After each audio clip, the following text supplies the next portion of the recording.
Olá pessoal, há um tempo aí que a gente não coloca mais vídeo nessa playlist, então vamos dar continuidade em se tratando de design, né?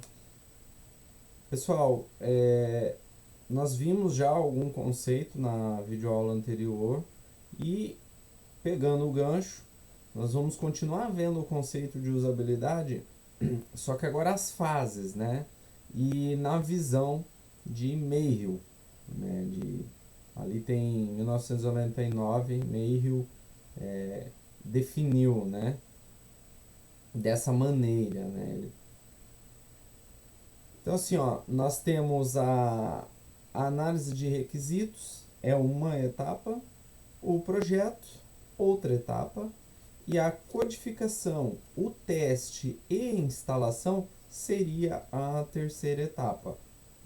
Então esse conjunto, essas três, faz parte de uma mesma etapa. Então agora vamos estudar um pouquinho de cada uma, né, dessas fases. Tá? A primeira, que é uma análise de requisitos, ela é formada por várias outras menores, porém não deixa de ter uma importância tão grande quanto a própria análise de requisito num contexto geral. Tá? Então vamos pegar a etapa análise de requisitos e vamos fragmentá-la em análise do perfil do usuário, análise do contexto da tarefa, análise das possibilidades e restrições da plataforma, análise dos princípios gerais do projeto, a definição dos objetos de usabilidade e, por fim, a criação do guia de estilo. Vamos tratar um pouquinho de cada fase da análise de requisitos, tá?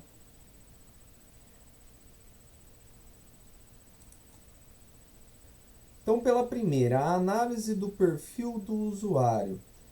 Nesta etapa, a gente identifica o perfil do usuário, ou seja, ao qual será destinado, será desenvolvido, criado, todo o projeto vai criar uma interface de acordo com o perfil deste usuário, né? E aí a gente começa a levantar algumas informações.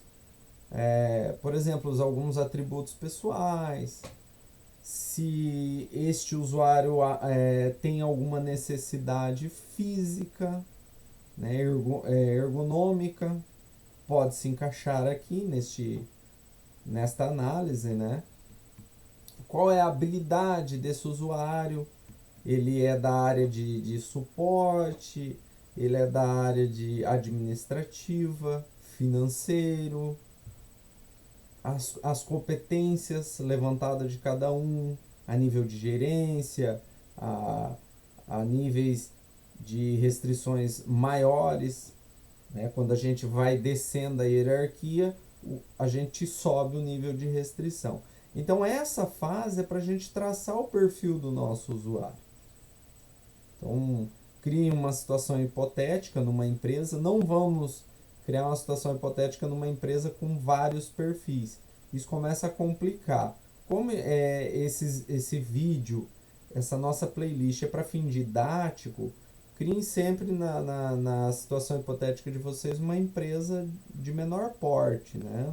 Não precisa ser somente um funcionário, que é o próprio proprietário. Não, vamos pegar uma empresa aí com no máximo 10 funcionários, elenque aí essa hierarquia e daí começa a trabalhar o que cada um faz, qual é a necessidade de cada um, o que cada um vai precisar de nível de restrição, qual é a hierarquia dessa empresa, o prospecto futuro desses usuários, né, do perfil desses usuários. De repente pode surgir uma nova categoria, um novo cargo. Então essa é a análise do perfil, é a nossa primeira fase.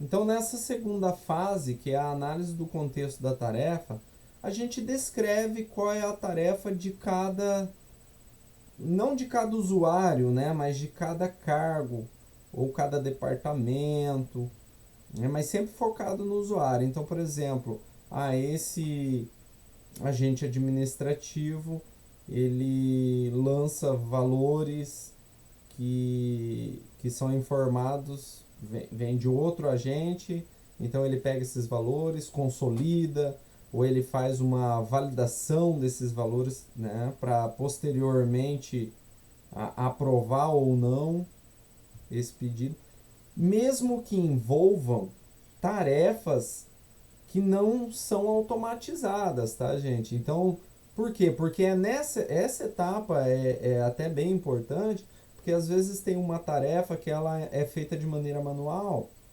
Então, por exemplo, um exemplo bem banal e que a maioria das empresas tem essa necessidade, principalmente órgãos públicos.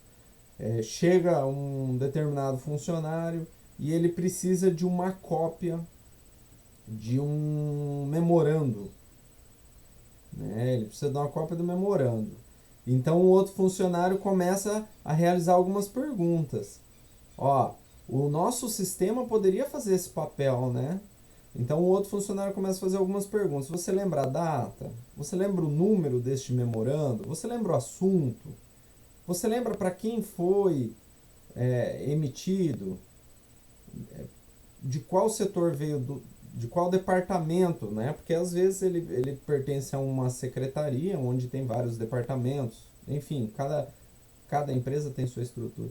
Então veja, todas essas perguntas que eu estou fazendo seria o nosso agente administrativo, ele perguntando para ele mesmo fazer esse filtro para tentar identificar onde pode estar esse arquivo. Será porque de repente eles arquivam por data, de repente eles arquivam por número de memorando, de repente por secretaria, por departamento. Enfim, existem várias formas de fazer o armazenamento. Tá? Então, o nosso sistema poderia fazer esse papel. Então, essa análise do contexto da tarefa, ela não envolve somente tarefas automatizadas, pelo contrário, aqui ela vem para facilitar tarefas que são realizadas de maneira manual, acabar que automatizando, já aproveita o desenvolvimento da aplicação. Tá? Então, essa é uma etapa importante, todas são, mas essa é importante porque é onde você vê realmente a necessidade do usuário. Você já traçou o perfil dele, e daí vamos lá, o que você faz? E aí você acompanha a tarefa desse usuário. E aí é onde você começa a perceber, opa, isso daí poderia estar automatizado, poderia estar no sistema. Começa a surgir aí algumas ideias. Agora partimos então para a análise das possibilidades e restrições da plataforma. Primeiro, né, vamos definir o sistema operacional. É uma empresa que utiliza-se de plataforma livre ou paga? Né? No caso, a maioria hoje utiliza-se da paga do sistema operacional Windows. Então, plataforma é o Windows. Vai ser 32, 64 bits, ambas. Ainda possui sistema operacional Windows 7. Somente 8.1 para cima ou somente 10, que é a mais recente, é uma empresa que está sempre atualizada. Ou não, voltamos ao órgão público, ainda não conseguiu atualizar, ainda tem o Windows XP. Como você vai tratar a questão da compatibilidade do sistema? Né? Então, todas essas informações têm que ser bem identificadas, né? Elas devem ser bem identificadas. Aí nós temos o nível de restrição das informações. Esse sistema ele vai ficar restrito a uma gerência. Todos os usuários poderão fazer uso dele. Quais são os níveis de restrição? O ambiente onde haverá essa restrição. É uma rede que trabalha com velocidade gigabit, ou seja, 10/100/1000. Ou é uma rede, de repente é uma empresa que ainda não está focada na estrutura, ela quer implantar um sistema, mas você tem que ver se a estrutura física dela consegue acompanhar essa demanda. Às vezes você vai desenvolver uma aplicação que exige aí uma velocidade de internet um pouco maior do que a padrão do mercado, né? O que eu digo padrão do mercado, gente, infelizmente, tá? É uma triste realidade, mas hoje 2 mega é o padrão, 2 megabits, tá? Aí é um outro assunto que eu não vou entrar agora. O que é megabits, megabyte, enfim, aí é um assunto de redes. Mas vamos trabalhar no padrão. O seu usuário, ele possui 2 mega. Quantos computadores tem pendurado nesses 2 megas? É o link dedicado? É um link ADSL? Via rádio, que seja? Há variação nesse link? Há picos? Quais os momentos de pico? O seu sistema, a sua aplicação, ela vai ser desenvolvida, vai suportar essas oscilações, porque há casos que a gente presencia no dia a dia, por exemplo, de uma aplicação que o usuário elogia muito, que é linda, que é maravilhosa, porém não funciona. Aí, pô, como é que é linda e maravilhosa e não funciona? Não é linda e maravilhosa, mas é claro, ela é eficiente, é eficaz, ela cumpre com aquilo que promete, porém, para isso, ela necessita de uma infraestrutura bem parruda. E isso a gente vê, presencia no dia a dia. Isso aí é um erro em que fase? Na fase de análise de requisitos. Aliás, na etapa da análise de requisitos. Na fase de análise das possibilidades e restrições da plataforma. Até porque você precisa deixar isso claro para o seu usuário. Porque se você vai desenvolver uma aplicação que é para um sistema operacional Windows, uma plataforma 64 bits, que no mínimo é um Windows 7, e de repente você se depara com um usuário que ainda tem o XP, ou que no meio dessa rede ainda usa algum sistema operacional Linux, ou qualquer outro similar, um Mac, enfim, como que você vai lidar com essa situação? Isso é bem importante, isso aí é uma fase que deve ser analisada. É óbvio que as empresas de grande porte, elas têm um departamento de informática, cujo papel deveria ser esse, né? Se é ou não, aí é um outro fator, é uma outra discussão. Mas qual é o papel? É ele pedir esses requisitos. Escuta, qual é o requisito aí do sistema de vocês? Ah, não, o requisito nós vamos trabalhar de acordo com a sua necessidade. Melhor ainda, né? Então daí senta-se todo mundo e vão definir essas restrições a nível de plataforma, de estrutura, né? Aí aqui a gente parte para a análise de princípios gerais para o projeto, onde é um conjunto, na verdade, de princípios fundamentais, né? Então o próprio nome já diz, né? É geral. Você vai pegar desde a análise do perfil, as três etapas anteriores, as três fases anteriores. Então tu pega a análise do perfil do usuário, do contexto da tarefa do usuário e das restrições do sistema. Então vocês vão fazer uma espécie de brainstorm, onde poderão surgir e surgirá, né? Se você estiver fazendo um projeto bem feito, com certeza surgirão aí algumas dificuldades que de repente não foi analisada, ou como foi analisada isoladamente, não foi num conjunto, não foi num determinado contexto, né? Uma coisa é você analisar lá o perfil do usuário. Então daí de repente ele trabalha com um relatório gigantesco. Ele vai precisar de um banco de dados parrudo, que vai gerar um relatório gigantesco aí de IPTU, por exemplo. Ele vai fazer um filtro onde terão vários cadastros. Então, lá na análise do perfil do usuário, no contexto da tarefa dele, né, cada análise daquela você isolou, você definiu pontos isoladamente. Então, agora, nessa análise dos princípios gerais, você não está analisando isoladamente, você vai pegar todas essas etapas e vai elaborar uma nova análise, né? E agora? O que será que é necessário implementar, retirar, tá? Em termos de interface, vai ser o que? Tela cheia, vai ser no caso de aplicação para web, vai ser uma pop-up, mas qual é a política dessa empresa? Essa empresa permite acessar conteúdos que não sejam seguros, que não passem por um protocolo seguro, um HTTPS, é uma coisinha boba.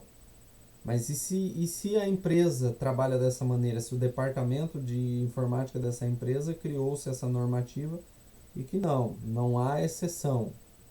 Pode acontecer. Então tudo isso faz-se um consolidado, analisa-se os princípios fundamentais, né, da informática, de design, né? E aí novamente altera-se lá aquelas análises. Tá? Pessoal, é importante vocês entenderem que quando você passa de uma fase para outra, você não trancou a porta, tá? A fase anterior ela não está lacrada. Então, isso é bem claro, né? Você partiu para uma próxima fase e nela você percebeu que numa fase anterior haverá uma dificuldade, você pode voltar à etapa anterior e fazer correções, estruturações de acordo com o projeto. Entendam que fases não são lacradas, não são cadeadas. Tá? Aí a gente parte então para a definição dos objetos de usabilidade. Aqui já começa o projeto e ficando mais sólido, né? Vai saindo da teoria. Então aqui a gente define a atribuição tal, será necessário um leitor de código de barras para agilizar o processo do serviço, ou seja, vamos automatizar. Senão, de repente vocês perceberam a necessidade de que o usuário, o agente, ele tinha que ficar digitando todo aquele código. Não, então aqui será necessário um scanner de mão, um leitor de código de barras para agilizar o processo. Então, olha quanto tempo já não ganhou nessa tarefa, né? Então aqui a gente começa a especificar as exigências. Ó, para esse sistema funcionar legal, para vocês perceberem a agilidade dele, vai ser necessário um leitor de código de barras. Será necessário uma impressora laser com alimentador automático, porque de repente a impressora do setor era uma impressora de mesa, com scanner de mesa. Vou explicar rapidinho, né? De mesa você levanta a tampa, coloca uma folha, fecha, digitaliza. Levanta, gira a folha, coloca, fecha, digitaliza. Então olha que retrabalho. De repente, não, aqui será necessário uma impressora com alimentador automático. Você pega aquele monte de folha, coloca no alimentador automático e ao digitalizar ele já faz lá 50, 100 páginas, enfim. Né? Aí vai depender da análise aí do sistema, qual é a impressora adequada. Então, só em equipamentos, em hardware, eu já apontei 2 casos. Poderíamos apontar vários outros, de estrutura de rede. Não, aqui tem que ser uma rede gigabit, 10/100/1000. Pode tirar tudo roteador, pode tirar hub, switch. Switch que eu digo não switch gerenciável, né? O switch gerenciável é padrão, isso aí é até bom. Eu digo esses switches que antigamente eram considerados hubs, aqueles que não atuam na camada de gerenciamento. Então, qual é a camada de gerenciamento? É aquele que você pode definir rota, você pode definir bloqueios, você agrega gerenciamento à sua rede, aos seus dados. Então, se há um switch que você não consegue gerenciar, não é recomendável, de repente, para a plataforma aí. Então aqui você já começa a definir os objetos. Isso a nível de hardware. E a nível de software? Ó, vai precisar ter sistema operacional tudo Windows, no mínimo Windows 8.1, no mínimo 8.1 ou 10. Ah, nós vamos trabalhar com um servidor AD, com proxy, enfim, com uma rede mais estruturada a nível de segurança, a nível de... Então, o que vai ser necessário? Além de ser um sistema operacional adequado, que para isso ele vai precisar, por exemplo, ser, se for o Windows 10, tá, gente? Para trabalhar com o servidor tem que ser um Windows 10 a versão Pro. Se você comprar aquela versão SL, já não serve, porque ele não tem configuração para domínio, rede de domínio. Enfim, existem várias definições de objetos, seja hardware ou software, que nessa etapa tem que ficar bem claro, né? Vocês fizeram apontamentos na fase anterior, lembram? Pegaram um consolidado, como se fosse um brainstorm, isso aqui, aqui, corrige aqui no outro. Nesta etapa, será a definição, bateu o martelo, tem que ter isso aqui. Tem que ter uma impressora térmica, né? Tem que ter um antivírus que não faça bloqueio de tal pasta, tem que ter uma rede com gerenciamento de arquivo setorial. Então são definições dos objetos de usabilidade aí. Esse é o momento. Meus caros, tinham duas etapas ali que eu não tinha colocado, até porque elas acabam por se confundir, né?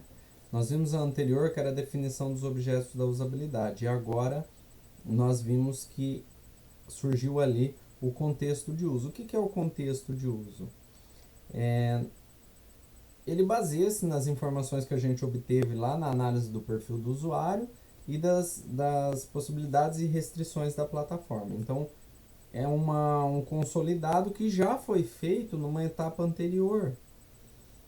Então, por isso que eu acabei passando batido. Mas há essa etapa também, que aqui, na verdade, é um trabalho que o projetista ele vai especificar e detalhar qual vai ser o contexto do uso. Né? Qual interface vai ser será submetida a isso. Tá? Então, por isso que eu acabei pulando. Né? É uma etapa quase que parecida com aquela da análise dos princípios gerais. Só que ela é um pouco reservada aí somente ao projetista. Né? Porque daí ele vai especificar e detalhar aí em que contexto uma determinada interface será submetida, certo? Aí surgiu também exigências para a usabilidade. Então, qual vai ser a melhor forma de trabalhar, né, nessa plataforma para realizar a execução do sistema? Então, aqui nós temos, inclusive, para citar o exemplo de Cybes, que eles identificaram que uma população de usuários idosa com uma função de zoom, né, deveria estar disponível ali no sistema. Por quê? Por ser idoso, já afeta a visão. Então esse é um típico exemplo dessa exigência para usabilidade, né, propriamente dito. Como eu disse, também tivemos isso na análise de princípios gerais do projeto.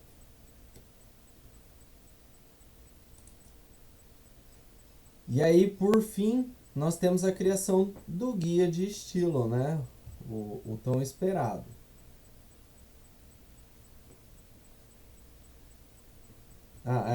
É um documento onde ele vai ter todas as decisões do projeto já. E ele tem que estar sempre disponível para todos os desenvolvedores aí, para quem estiver envolvido no projeto, não só desenvolvedores, né? Para todos que estiverem envolvidos no projeto, principalmente no desenvolvimento da interface do usuário, né? Então, qual vai ser o tamanho dos botões, quando for abreviação, qual a maneira, qual é a regra para conteúdo estrangeiro. Então, todos esses tratamentos, a cor, para determinada tela, terá alguma função a mais ou a menos específica. Por quê? Porque tudo isso já foi traçado, já foi visto, já foi analisado, né? Já foi definido.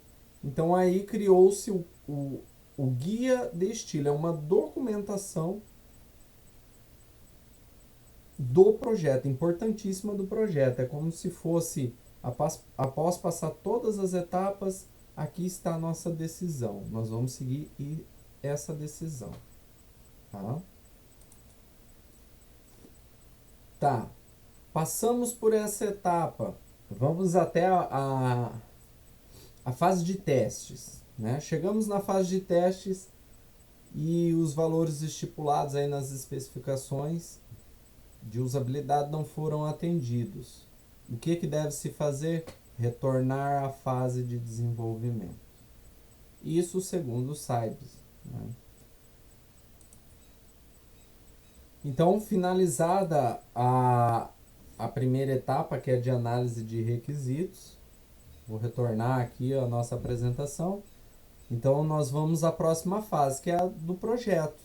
Né? Ou seja, a fase do design. Você já tem toda a documentação com as especificações de como deve ou não ser o seu projeto, as suas telas. Então, aí você começa a projetar. Tá? Sempre de acordo com o guia de estilo. E após a etapa do projeto, nós vamos para a terceira, né?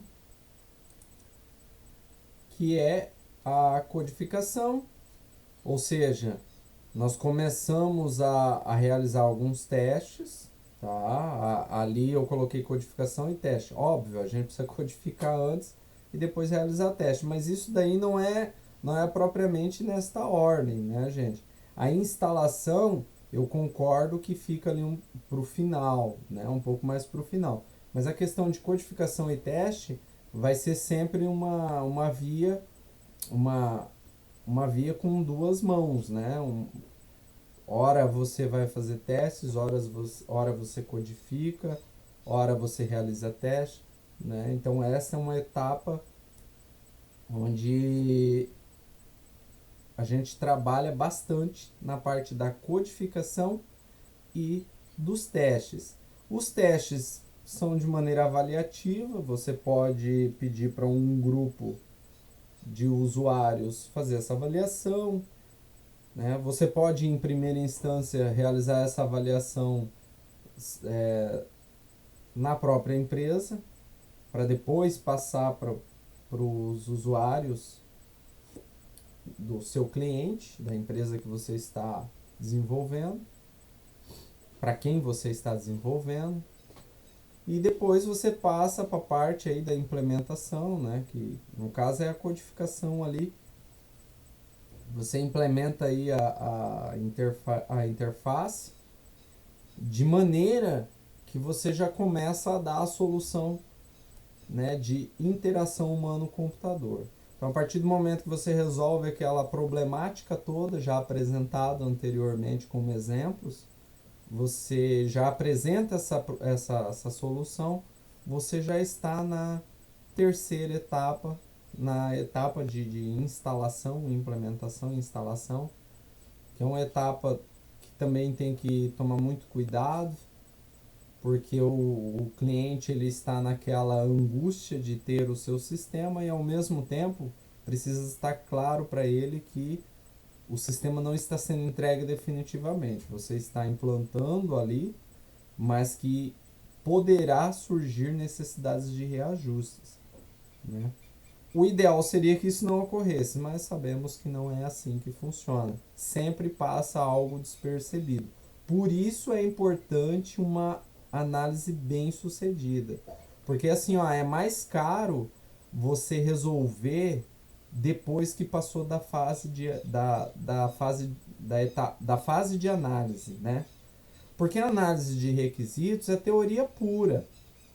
É você pegar um ou mais analistas, mas ele sentar com o seu usuário, descrever a situação. Essa etapa é uma etapa que sai barato para quem está desenvolvendo o sistema. Agora, depois que você já projetou, já tem o seu guia de estilo, né, com toda a documentação em mãos, já começou a desenvolver, já criou já implementou as telas. Então você imagina surgir uma necessidade nesse ponto. Olha o quanto de pessoas na sua equipe está envolvida para você mexer. Não vai ser só o analista. Vai ser o analista, vai ser o desenvolvedor, vai ser o projetista. Enfim, existe toda uma gama, né? Vai ser um engenheiro de software. Você vai ter muito, você vai mexer com muitas áreas. E isso costuma sair caro. Por quê? Porque a empresa normalmente de desenvolvimento de software, ela contabiliza seus custos em horas, né? Em ferramentas, quando são ferramentas pagas, mas ela contabiliza em hora. Quanto tempo eu demoro para entregar esse projeto? E daí se você entrega o projeto e precisa ser refeito, ele não está entregue. Você jogou ele pro seu cliente. Para ele ser entregue, ele tem que estar bonitinho e, como eu disse, não tem como sair perfeito. Sempre haverá alguma coisinha que passa batido, mas você tem que trabalhar o possível para que isso não ocorra. Tá bom?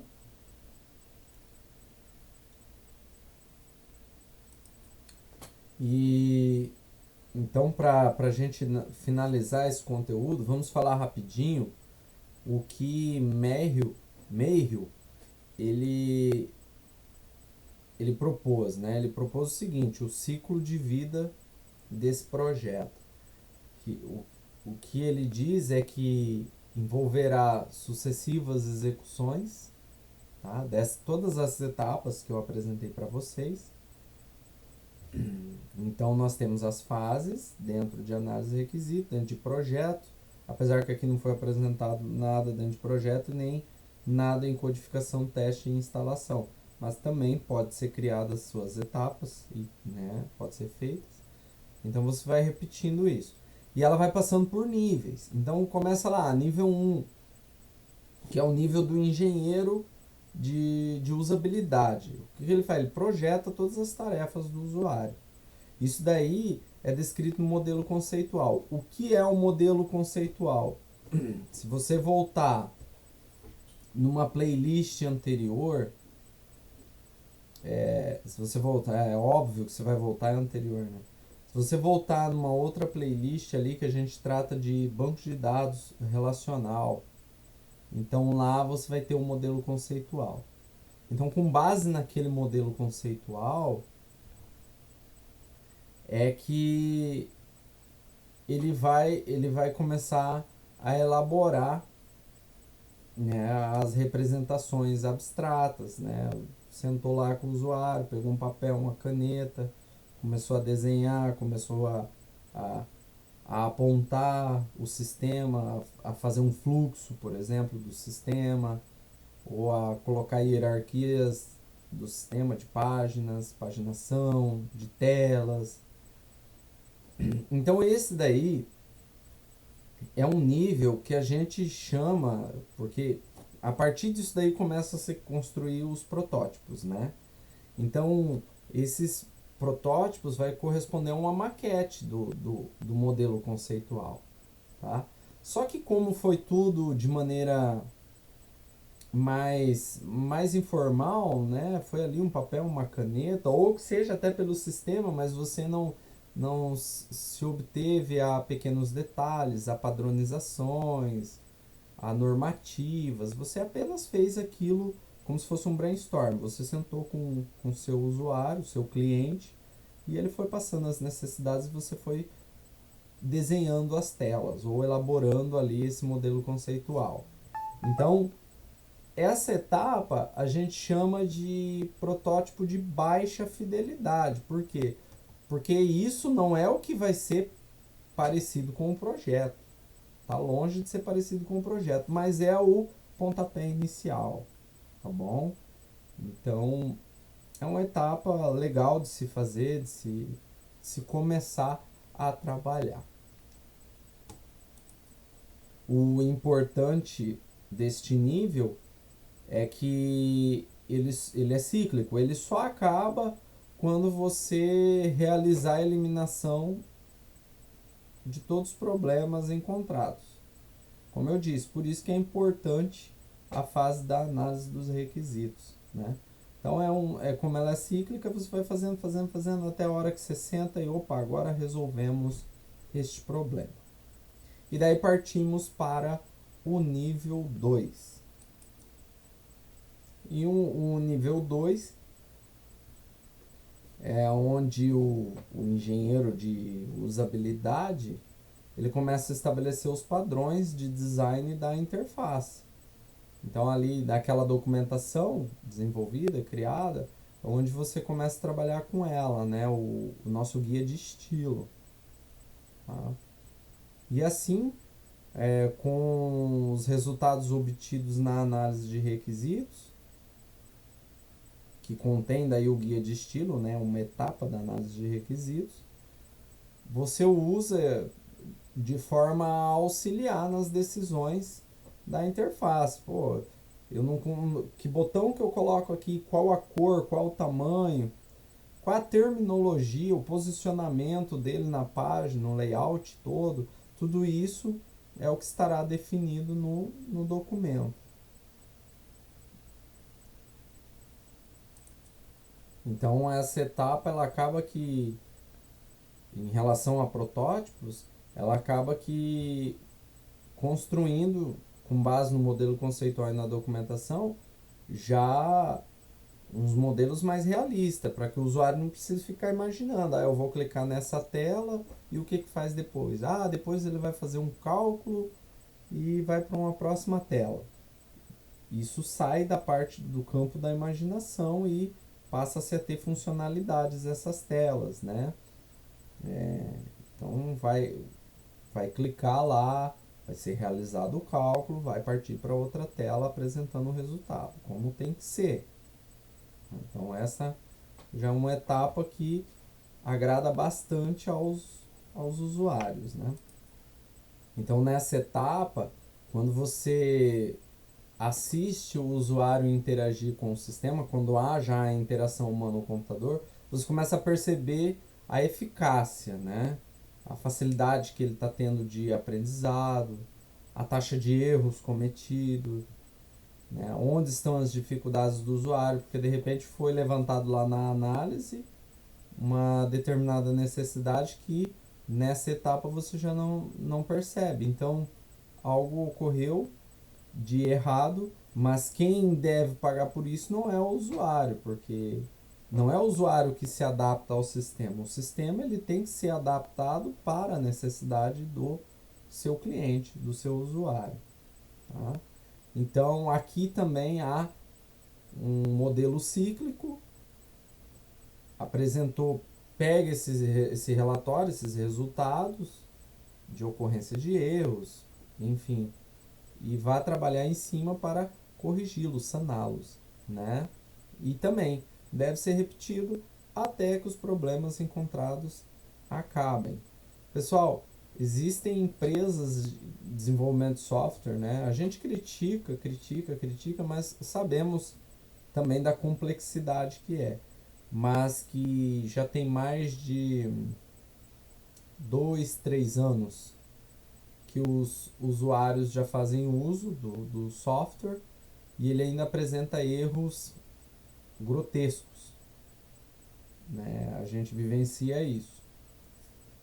Algo está errado. E em que fase? Eu acho que lá no início alguém pulou, né, alguma das etapas e que hoje está aí. Por exemplo, eu tenho um campo de observação que eu não posso colocar observação. Ora, para que serve então esse campo de observação se o usuário não pode pôr uma observação? É. Antigamente ou em primeiro momento era utilizado como chave primária uma determinada identificação do produto, do equipamento. E no meio do caminho a equipe resolveu mudar e criar sua própria identificação. Porém, na migração desta chave, desse índice anterior, aconteceram vários erros, perderam-se informações. olha o transtorno que isso causa para uma empresa, né, que está contratando o serviço. Então é importante tratar o nível 1, o nível 2 repetitivamente ali até que se resolvam os problemas. E por fim, gente, agora é para acabar, né? 40 minutos aí já era para ter acabado. Nós chegamos ao nível 3, né? Que daí a gente já tem um protótipo de alta fidelidade, o sistema já está quase que pronto para o dia a dia, para o uso. Né? Ele já dá mais atenção aos detalhes de implementação, né? Então, tipo caminhos secundários entre as janelas e as caixas de diálogos. Então aí o sistema já está quase que pronto, né, nesse nível. Eu vou até ver aqui se eu consigo um exemplo desse protótipo de alta fidelidade para apresentar para vocês. Mas mesmo que eu consiga esse exemplo, eu não vou prometer, tá? Eu vou dar uma pesquisada, até porque eu não tenho. Não vai ser nessa aula porque nós já estamos com o tempo estourado aí, tá? Mas numa próxima, se eu encontrar um modelinho de exemplo, vai ser bacana, melhor para a gente poder sentir essa necessidade realmente.